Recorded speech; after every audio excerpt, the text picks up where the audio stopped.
UPSC ने result declare कर दिया है और रांची के क्षितिज वर्मा ने टॉप किया है। रांची से निकाला, ऑल ऑफ इंटर टॉपर है।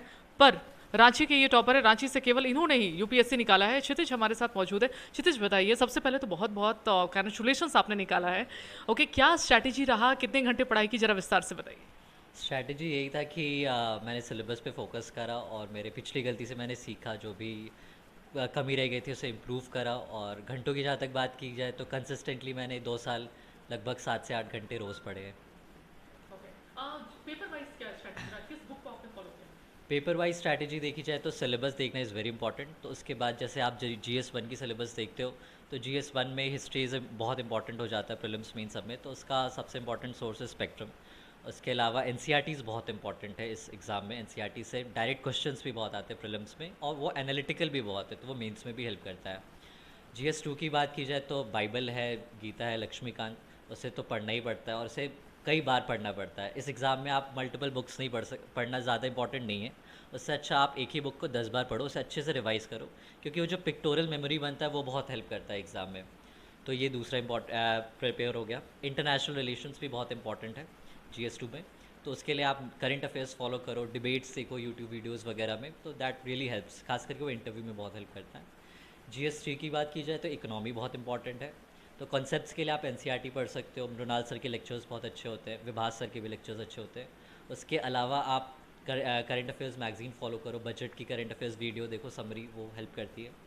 GS4 की बात की जाए तो वो एथिक्स से इंपॉर्टेंट है। एथिक्स के सिलेबस बहुत अच्छा है, कीवर्ड्स दिए हुए, आप कीवर्ड्स के बेसिस पे नोट्स बना लो, एक एक दो दो पेज के। कुछ अपने लाइफ से एग्जांपल्स दो, कुछ फेमस पर्सनालिटी के लाइफ से एग्जांपल्स दो, कुछ करंट अफेयर्स एग्जांपल्स, तो वो आंसर को इनरिच करते हैं और मार्क्स उससे ही ऐड ऑन होती है।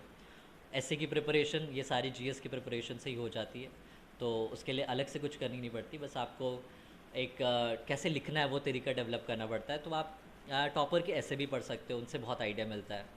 टेस्ट सीरीज़ एग्ज़ाम में बहुत इंपॉर्टेंट है, उसे ज़रूर देना चाहिए। इसके अलावा कोई आइडल कभी रहा है, किसी की बातें इंस्पायर की है, कोई सेलिब्रिटी एंड ऑल? सेलिब्रिटी में हमारे स्कूल के ये महेंद्र सिंह धोनी, उनकी इंस्पिरेशन काफ़ी हमेशा से रही क्या है। बातें अच्छी लगती है उनकी? उनकी सबसे अच्छी बात तो मुझे ये लगती है कि अपने प्रोसेस पे काम करना चाहिए। प्रोसेस इज़ ज़्यादा इंपॉर्टेंट, प्रोसेस होता है ना कि रिज़ल्ट होता है। अगर आप प्रोसेस पे फोकस करोगे तो हो सकता है देर लगे, पर रिज़ल्ट डेफिनेटली मिलते हैं। आपने इतनी लंबी जर्नी होती है, क्या आपने कुछ और योगा, मेडिटेशन या कुछ ऐसा कुछ ट्राई किया आपने? जी, मैंने मेडिटेशन, जब से मैंने ये जर्नी शुरू की मैंने मेडिटेशन प्रैक्टिस भी शुरू की थी। तो मैंने विपासना के भी कोर्सेज़ किए हैं, तो अब करेंटली हम वही फॉलो करते हैं। Okay okay. इसके अलावा मॉम डैड, घर वालों का कैसा सहयोग रहा, क्या करें? घर वालों का सपोर्ट बहुत ज़्यादा रहा, क्योंकि एग्ज़ाम बहुत अनसर्टेन है, बहुत अलूफ हो जाते हैं इस जर्नी में। आप अपने आपके दोस्त थोड़े छूट जाते हैं, आपकी सोशल लाइफ थोड़ी कम हो जाती है, तो इसमें पेरेंट्स की इंपॉर्टेंस बहुत हो जाती है और जो क्लोज़ फैमिली मेम्बर्स हैं उनकी इंपॉर्टेंस बहुत ज़्यादा होती है। वो आपको आपके फेलियर्स में सपोर्ट करते हैं कि नहीं आप लगे रहो, हो जाएगा। वो आपको इकोनॉमिकली सपोर्ट करते हैं, क्योंकि आपके फ्रेंड्स अर्न करना शुरू कर देते हैं, आपको लगता है कि आप अर्न नहीं कर पा रहे हो, तो उस टाइम पे भी उनकी सपोर्ट बहुत इंपॉर्टेंट हो जाती है। बस फैमिली वाले सैक्रिफाइस करते हैं, उनकी भी सोशल लाइफ थोड़ी कम हो जाती है, रिलेटिव्स कम आते हैं घर पे, ये सारी चीज़ें भी हैं। इंटरव्यू में कैसा रहा, क्या झारखंड से रिलेटेड कुछ सवाल थे क्या इंटरव्यू में? जी, झारखंड से रिलेटेड सवाल भी थे। एक सवाल सत्यवती मैम ने खुद पूछा था, चेयरमैन जो थी बोर्ड की, कि झारखंड इकोनॉमिकली इतना रिच है, मिनरल्स इतने अच्छे हैं उसके पास, तो इतना पिछड़ा क्यों रह जा रहा है, बैकवर्ड स्टेट में क्यों उसकी काउंट होती है।